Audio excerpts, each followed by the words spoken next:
group. They began the 70s as the top band in the U.S. and then abruptly broke apart. For 30 years they lived high and low, from adoring stadiums to jail cells, from wealth and luxury to near-death experiences. But when times were dark, the friendship between these four complicated men shone brightest, until they surprised the whole world by reuniting to tour in the year 2000, 3 decades after they walked away. David Crosby, Stephen Stills, Graham Nash, and Neil Young are legends.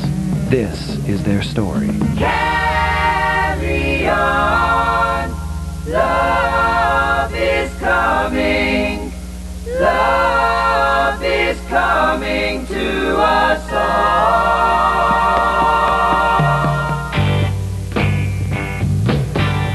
The first time I saw Neil, I was going across Canada on this tour with this little folk group, and he was doing exactly what I wanted to do when I got back, was to get a great rhythm section and play folk songs on an electric guitar. Every time you touch her. We drove down to Los Angeles in a '53 Pontiac hearse, and we're in traffic, and I guess Stills saw us, so he ran up to us and got us, and pulled over. Neil Young teamed up with Stephen Stills in 1966 to form one of the greatest California rock bands, Buffalo Springfield.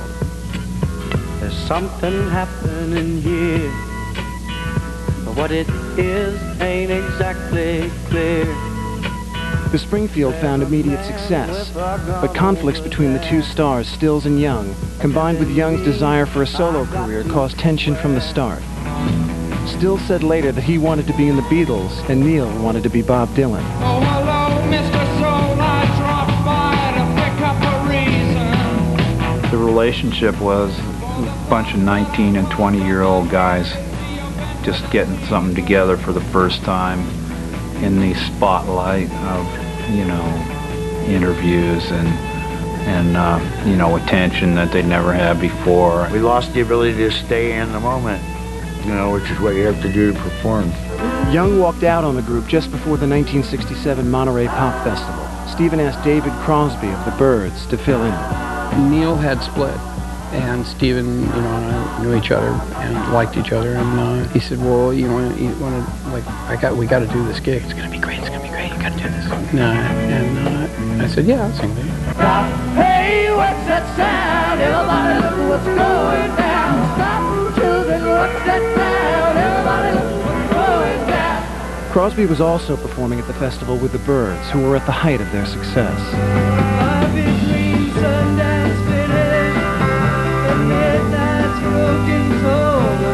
Crosby was having troubles with his bandmates, Chris Hillman and Roger McGuinn.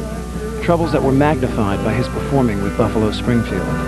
I remember it being a very kind of sour experience. It was sad on stage. There was the camaraderie that we'd had as a band wasn't there anymore. It was David Crosby's wanting to be in what became Crosby, Stills and Nash that really drove the situation to an end. There was some friction there, and also I've never been, the easiest person in the world. I'm very opinionated and very independent guy.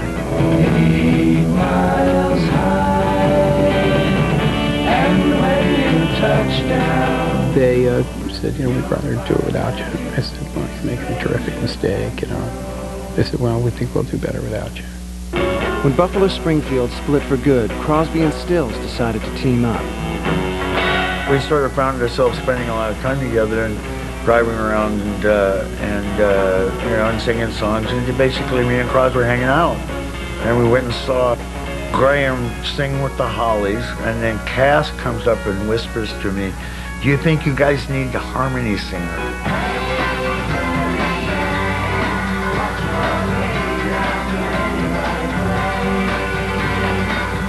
Cass Elliot of the Mamas and the Papas introduced David and Stephen to the English pop star Graham Nash. Graham had been a member of the Hollies since the early 60s. But by 1968, he was beginning to feel the limitations the group was putting on him. Bus stop where she's there, I say, please share my umbrella. When I made the decision to leave the Hollies, 3 things had happened. One, I was getting frustrated that I was writing songs that I thought were pretty cool and that they didn't want to record.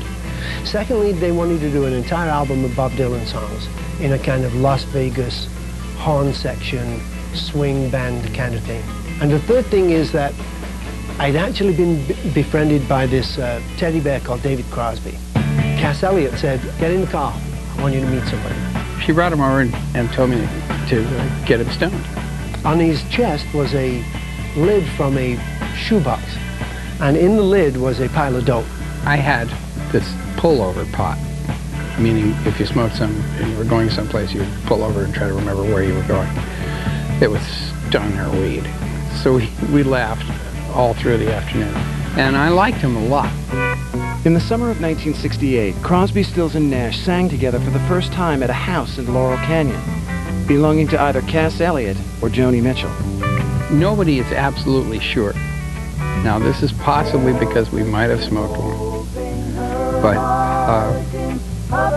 none of us is absolutely sure whether it was Joni's or Cass's. I say it was Joni's. See, David got it wrong. It was at Cass's house where we sang together. In the morning when you rise, we had, I had a pretty good harmony too, and we sang it to Graham. And he went, "Do that again, would you?" In the morning. And the third time, he put the top part on. And Stephen and I looked at each other and went. Before Crosby, Stills, and Nash could make their group official, Graham had to go back to England to quit the Hollies. David and Stephen joined him in London. We went to Britain to rehearse, and there were like fans that would spot us in a car and holler things at us because we were blowing up one of their groups, Oh, those horrible Americans. They didn't know that it was that big a deal. Just a band. The trio rehearsed their songs and started looking for label interest. We did attempt at one point to get on Apple Records. It was an up-and-coming new record label, obviously controlled by the Beatles and Peter Asher at the time. We actually auditioned for George and Peter. Blackbird fly. And we sang it very well, and they passed, which I think they probably, in hindsight, were not happy about. Ahmet Ertegun of Atlantic Records had loved Buffalo Springfield and offered the new group a contract. Crosby, Stills, and Nash settled in Los Angeles to record their first album. We knew that we were doing something really unusual. We knew the songs were really good. And we were totally thrilled. And it was the year of the guitar player, you gotta understand. This was a year when Clapton and Hendrix and Jimmy Page and people like that were it, and for us to come out from left field with this, three-part harmony and a lot of acoustic stuff, it was a pretty unexpected thing. It was great. Almost cut my hair. The music was wonderful, but the dynamic between the three strong personalities was explosive. And you walked out 2 days in a row, you hypocrite. I have my own weirdnesses and crazinesses, but it's not as volatile as David and Stephen's.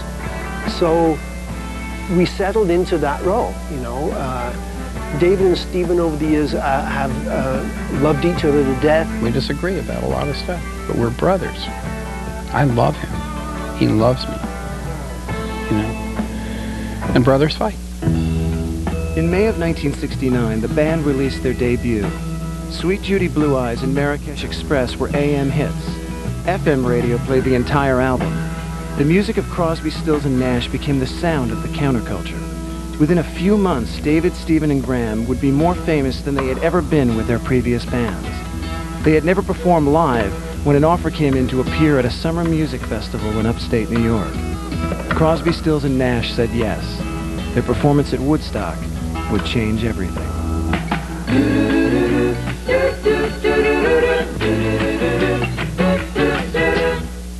Friend to royalty, beloved by millions, a rock and roll legend.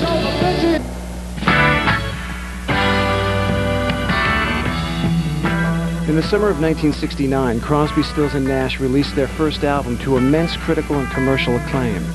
Then it was time for the group to tour.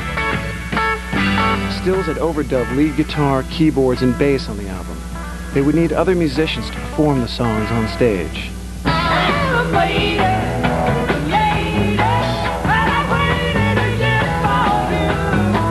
It was Atlantic Records president Ahmet Ertegun who suggested Stephen's former bandmate Neil Young would be the perfect addition. I'd been casting about for a keyboard player. I wanted another musician to play off of. But I'm talking it over with Ahmed one day. And Ahmed says, why don't you get Neil? I mean, didn't we just go through this? Stephen decided that Ahmed was right. David and Graham were not so sure. We had an interview with Neil in Greenwich Village on Bleecker Street. And I went to breakfast with Neil because I was the one that was mainly against it, because I didn't see what we needed from Neil. You know, the blend that we had with our voices was pretty good, and our musicianship was pretty good. And by the time I'd finished breakfast with Neil, I would have given him the world. He was unbelievably brilliant, and of course I loved his music.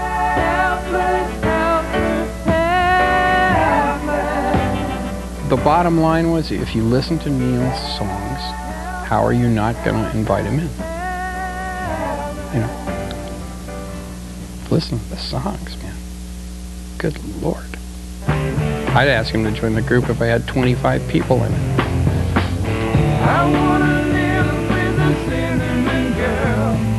Neil had begun to establish himself as a solo artist, but the chance to team up with his old Buffalo Springfield partner was too tempting to resist. Oh, I thought it'd be cool to play with Stephen again, and the other guys were great singers and had their own songs and everything. But I really felt like I had some unfinished stuff with Stephen that we play together, and we needed to do more of that. The band officially changed its name to Crosby, Stills, Nash and Young, and went to perform their first gig in Chicago. 1 week later, they had their second performance at Woodstock. Looking at the world through the sunset in your eyes, traveling the train through clear Moroccan skies, ducks and pigs and chickens called. This gig had come up, and it was a kind of a shaky deal. Nobody was sure what was going to happen. We just knew that some of our favorite bands were going to play there. You know we're riding on the Marrakesh Express. The big nervousness that everybody, makes a point of, when Stephen said. Tell them who we are. They don't know. You just sing, hello, yes. The point was that all the people that we really cared about were all standing around behind us. And they'd all heard the record, but we'd never played live before. And so they said, okay, well, let's see, can they do it? It's getting to the point where I'm no fun anymore. I'm sorry. Sometimes it hurts so badly I must cry out loud. I'm lonely. But when the camera set up to shoot the band's historic performance, Neil Young refused to be filmed. I was offended by the cameras all over the place because it was a distraction to what we were doing, which was playing the music. So I told them not to do that with me, that not to film me, don't bother, don't come near me, and, stay out of the way. After Woodstock, the band's reputation grew with every show they performed. No privacy, no respect for the sanctuary, the dressing room. Look at them.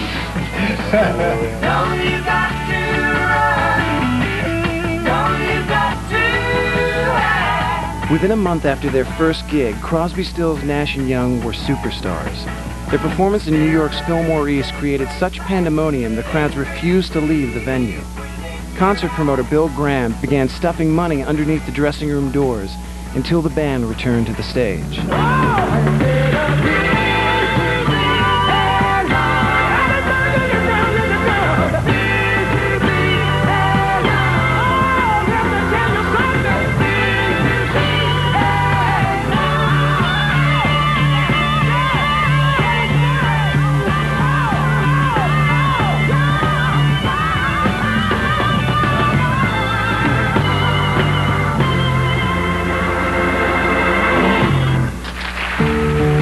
In September, the group went to San Francisco to record an album, but the mood had changed. 4 and 20 years ago, I come into this life, the son of a woman and a man who lived in strife. He was tired of being poor. David suffered a huge loss when his girlfriend Christine Hinton was killed in a car accident. When I made Deja Vu, I was very sad. My girlfriend had just been killed, And a lot of the time I would come into the studio and just sit on the floor and cry. I wasn't very together. I'm amazed that we did as good a work as we did. The band managed to finish their album, but it was a tough time to begin the longest tour any of them had ever been on.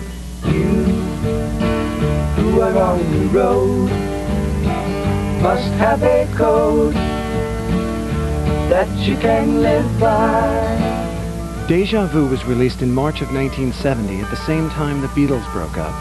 CSNY were rock's new superstars. Their singles Woodstock, Our House, and Teach Your Children were all over radio. They were the symbol of peace and love, except between themselves. Well, you know, there was one time in Denver where we had some trouble about rehearsals or something, and they had booked a tour, and once again that never really works for us, because the first day we were rehearsing with a new bass player. Once we got to know the guy and started playing with him, it was great. So there was a big fight around then. We used to fight a lot, sort of like a hockey team, you know? The puck's playing around, the Neil tells this great metaphor about playing hockey. And the team's really clicking and everything, and then all of a sudden the gloves are off and they're all fighting, and then they pick them back up and they go back to playing hockey again. It's kind of like that. In May of 1970, the band recorded what would become their most profound political statement, a reaction to the shooting of 4 Kent State college students at an anti-war rally.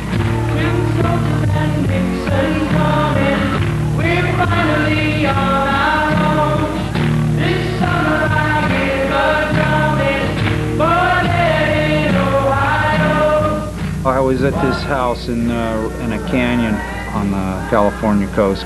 Crosby came up and he had the magazine, the Kent State Killings cover on it. And I'd heard it on the news, but Crosby always has a way of bringing things into focus. That's what really woke me up to, that there was something going on there that I had some thoughts about. We started writing a song.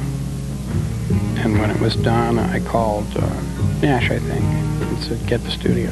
Get any studio. Get it now. We're on our way. And we cut it, and it was out in a week.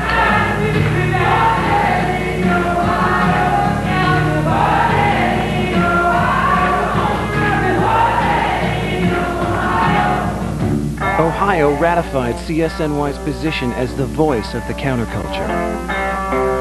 Deja Vu was selling in the millions.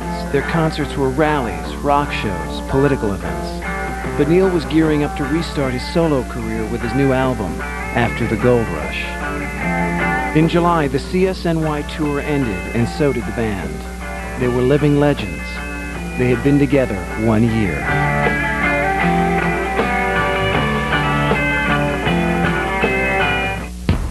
You are watching VH1 Rock and Roll Hall of Fame Week. Sullivan didn't want America to see Elvis shaking his pelvis. The system was afraid. It was the defining moment between rock and roll and censorship. The crowd completely engulfed us. It's getting hard to breathe. Why did 11 people die at a rock concert? We write music for people to have a good time with, not kill themselves. Why do you think Raymond committed suicide? He was affected by the music he was listening to. VH1 Rock Story takes you behind the biggest events in music history. Hosted by ER's Anthony Edwards. Premieres Wednesday, March 29th at 10. Only on VH1. Our house is a very, very, very fine house with 2 cats in the yard. At the end of 1970, Crosby, Stills, Nash & Young had become the biggest band in America. Then at the peak of their fame, they walked away. We got together at a certain point in time, and it had a huge effect on a lot of people, including ourselves. And then, but we always planned from the beginning to go off in different directions and do different things, and it just was a loose organization.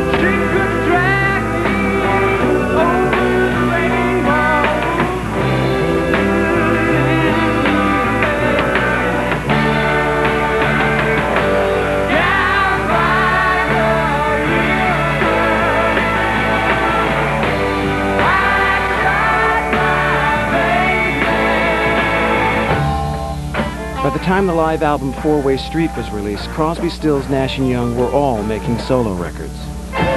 When we started, we used our own names because we intended to continue with solo careers. All of us. And every time we did it, they'd say, oh, they broke up. We were never together. I thought that was kind of cool to give ourselves, you know, some air And that's why we used all of our last names. If there was any plan at all, that was the only one. In the aftermath of CSNY, all four had hit solo albums. And if you can't be with the one you love, honey, love the one you with. Love the one you with. You can't change the world. We can't change the world. Everybody celebrate every love. Everybody celebrate love. Look at Mother Nature on the run in the 1970s. While Stills and Young were leading their own bands, Crosby and Nash began making music together as a duo. David and I knew that we had a musical link, and we always have and always will have. There's probably nobody currently that sings harmony the way Nash and I do, or can.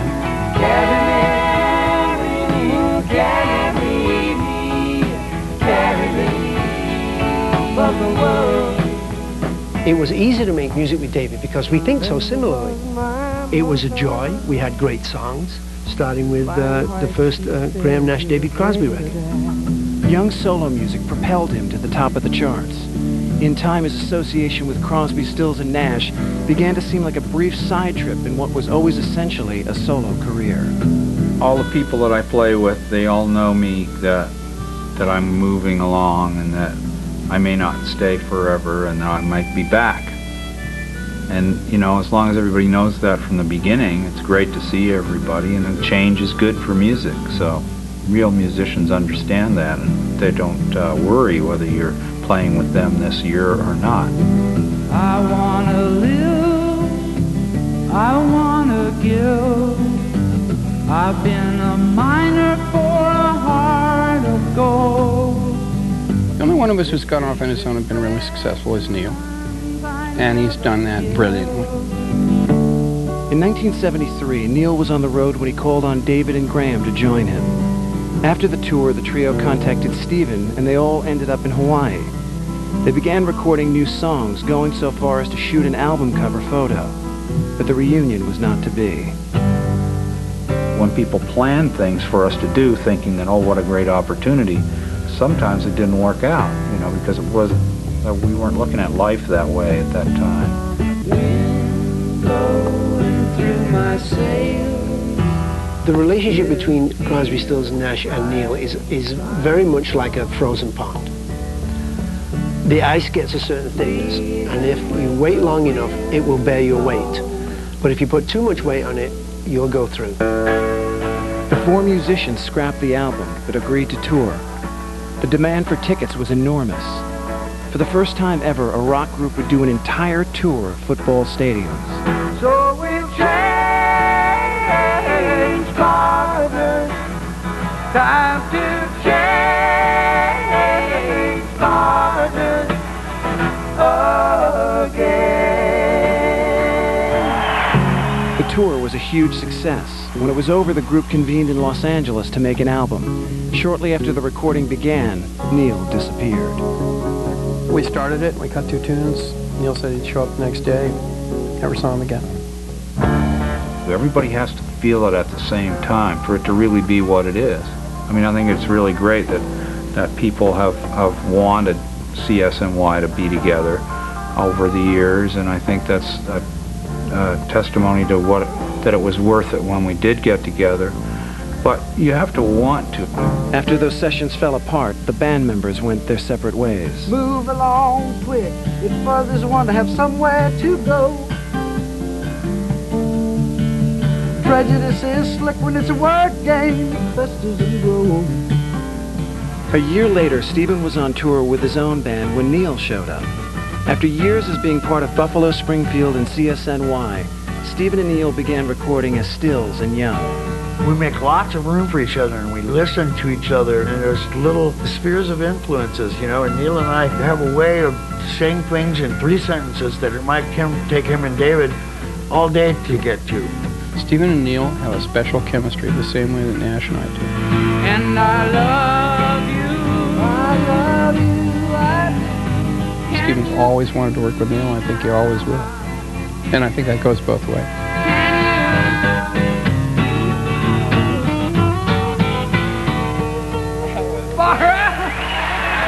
After recording a few songs, Stills and Young invited Crosby and Nash down to Miami to join the sessions. Once again, talk of a CSNY album and tour began. But David and Graham had signed a deal with ABC Records and had to finish an album for them first. They left Miami to finish the Crosby-Nash album, Wind on the Water, and in their absence, Neil and Stephen erased their vocals from the recorded tracks. David and Graham were hurt and angry. Neil and Stephen released Long May You Run by the Stills Young Band and went out on the road. We've been through some things together.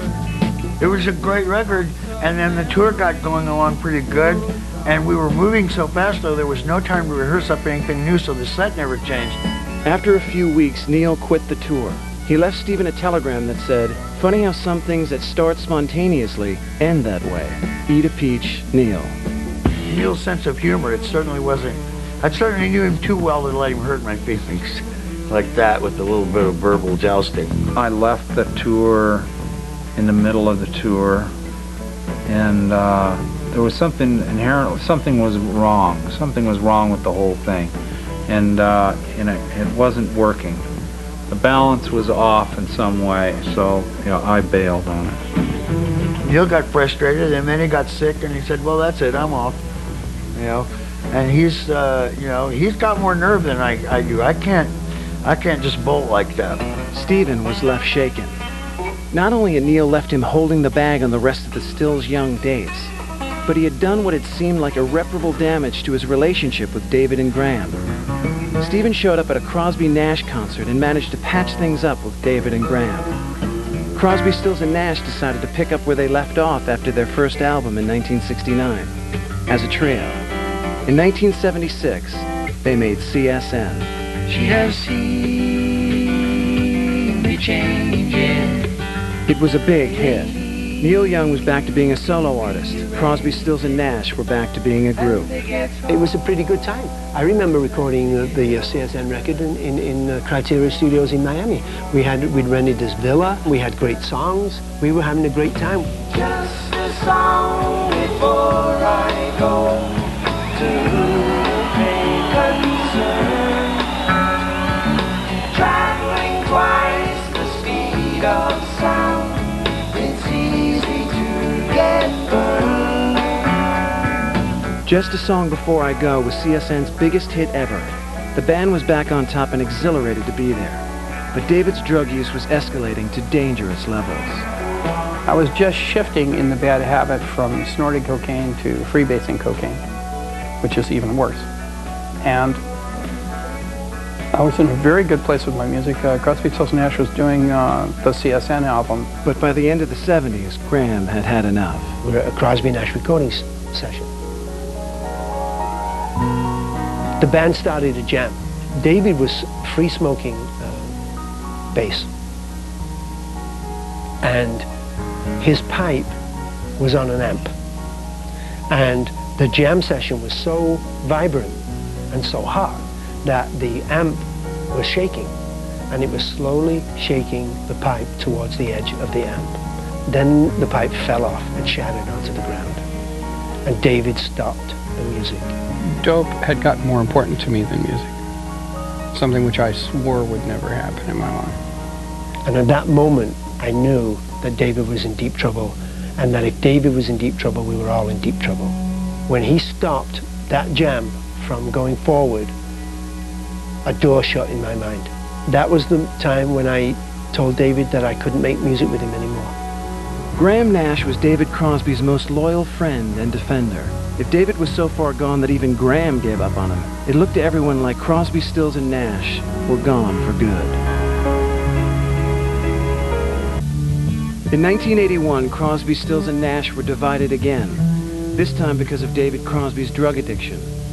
Stephen Stills and Graham Nash decided to record a duo album. Daylight again. Basically, David was completely out of it. Stephen and I had a lot of music to make, so we decided that we were going and make music without David. Graham and I were we're just going to make a Stills Nash record. It's the only combination we haven't done. Can't blame him, man. That was right near the end of my drug use days, and I was about as dysfunctional as a human being could be and not be dead. We handed it into Atlantic Records, and they said, no, we want a CSN record. I said, there is no Crosby. He's gone. He said, well, we don't want the record. So now we're $600,000 into the record out of our own money, right? And I talked with Stephen. I said, what should we do? And then we had to make room for Dave, you know, and he changed some things that I really wish he hadn't, and then there were some other things that were great additions. It came out much better than it should have.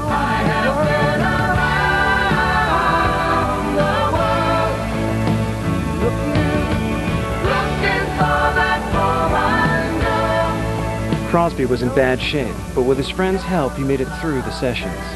The finished album included a song by Graham that documented how he felt about the whole saga of Crosby, Stills, Nash, and Young. Wasted on the Way, I wrote as a reaction to the amount of time that me and David and Stephen and Neil have wasted over the years. We have made a lot of good music, I'm not denying that, but we have wasted a lot of time. We have wasted a lot of love, and we have wasted a lot of life. So much water moving underneath the bridge. Let the water come and carry us away. The fact that I turned it into a hit record is almost silly, considering what it's really about. Between 1982 and 1985, David was arrested 5 times on various drug and weapons-related charges, but his habit persisted. The trio toured on and off, whenever David was well enough. He always tried to be there 100%. And he didn't always make it, but I do believe that the compensation factor of me and Stephen wanting to be stronger and better because our partner was hurting equaled everything out to me. In 1985, Crosby, Stills, and Nash had a bittersweet reunion with Neil Young at Live Aid. Find the cost of freedom buried in the ground. There are a lot of times that I would rather not remember. That one wasn't the worst of them. There were other times that were much worse. But, you know, there were a lot of times when I did not do anywhere near what I'm capable of doing. Young tried to help Crosby as others had. It was no use. He came up to my house in Mill Valley and said, listen, man, I know you're kind of scared to go to the hospital and all that. Why don't you just come down to my place? You can kick all this stuff there. And he took the time out to try and help save my life. You know, we all care about each other a lot. Neil offered to do another CSNY album if David managed to clean up. Instead, David went on the run from the police, ending up on his boat in Florida. When he was on the boat, contemplating escaping, and therefore never coming back into American society and being a fugitive at large, a federal fugitive, running out of food, running out of money, the decision that he made to walk off his boat into the nearest FBI office was the point at which David recognized that he desperately needed help. In December of 1985, David turned himself in and was extradited to a Texas prison. I prayed for him, as much as I do. He got through it, and then, well, facing the inevitable, and then he got through it. I don't want to be the recovery poster boy. I'm not. I'm one of the lucky few that, you know, was given a chance to get away from it and did. And it took a year in prison and a hell of a lot of meetings and a lot of help from my friends. In 1986, David emerged from prison clean and sober. Neil kept his word and the quartet regrouped to record American Dream. As a gesture of friendship, it was wonderful. But musically, it was not the triumphant reunion fans had waited 16 years to hear.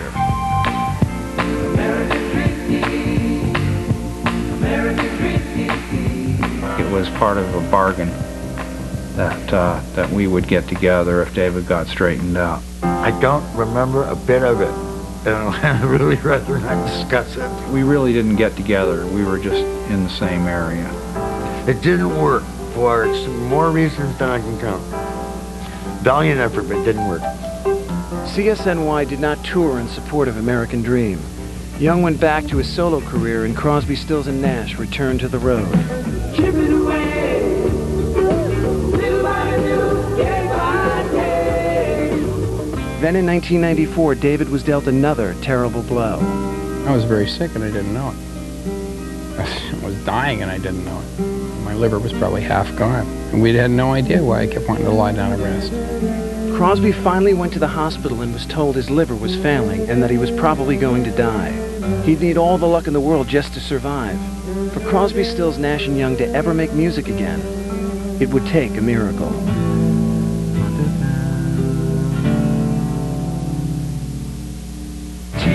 CSNY play their songs and spontaneously tell the stories behind them. Didn't we write out all the stuff we were going to say?